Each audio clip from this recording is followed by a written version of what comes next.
ગાયમાં 33 કોટી દેવતાઓનો વાસ છે.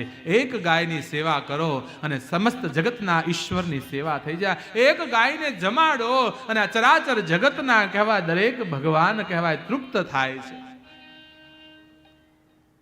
જેને જમાડવા છતાંય જમે નહીં એવો બ્રહ્મ આજ વૃંદાવનની અંદર ભૂખ્યો થયો છે.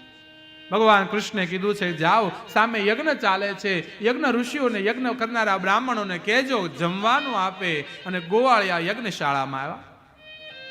ગોવાળિયાએ જે યજ્ઞ થતો તો બ્રાહ્મણોને કીધું કે હે બ્રાહ્મણો, અમારા ઈષ્ટ, અમારા ભગવાન, અમારા મિત્ર નંદ બાબાના દીકરા ભગવાન કૃષ્ણ બલરામજી સાથે ગૌચારણ કરતા કરતા અહીંયા આવ્યા છે, ભૂખ્યા થયા છે, અમે ભોજનની ઈચ્છા લઈને આવ્યા છે. યજ્ઞ કરતા બ્રાહ્મણો ઋષિમુનિએ થયું કે આ હું છોકરા આવ્યા, એ છોકરાઓ યજ્ઞ કરવા દો, અમને વિક્ષેપ નહીં કરો. બહુ આજીજી કરી, પરંતુ તેમ છતાં યજ્ઞ કરનારાઓએ બ્રાહ્મણોએ અન્ન આપ્યું નહીં. ગોવાળિયા નિરાશ થઈને પાછા આવ્યા. ગોવાળિયાઓ નિરાશ થઈ અને ભગવાન પાસે આવ્યા, પ્રભુ અમને આપ્યું નહીં. માગ્યું છતાં કે ના, માગ્યું તેમ છતાંય ન આપ્યું. ભગવાન કે એક કામ કરો, હવે એમની પત્ની જે યજ્ઞ કરનારા યજ્ઞ પત્નીઓ છે એમની પાસે જાઓ. સ્ત્રી બહુ ઉદાર હોય છે.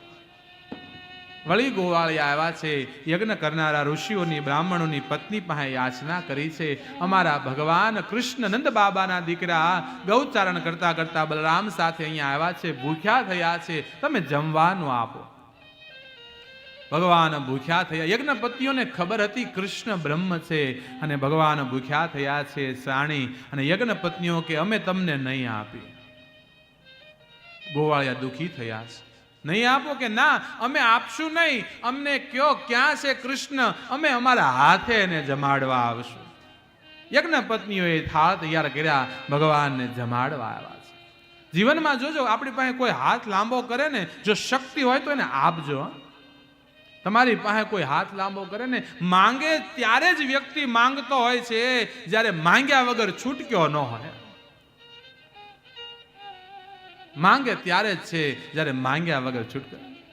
કબીરા વો નર મર ચુકા જો કહી માંગ ન જાય. માંગવા ગયેલો માણસ મરેલો છે, પરંતુ માંગવા જાય અને હોવા છતાં ના પાડે ને, ઉનસે પહેલે વો મુએ જીન મુખ નિકસત નાય. આવેલાને ના પાડે ને એનાથી પહેલા મરેલો છે. તમારામાં સામર્થ્ય હોય, ભગવાનની કૃપા હોય ને તો આપજો. આપણે ત્યાં અમુક ઘર એવા હતા કે જ્યાં રડતા રડતા કોઈ ગયા હોય ને, પછી રડતા રડતા બહાર નહોતા આવતા.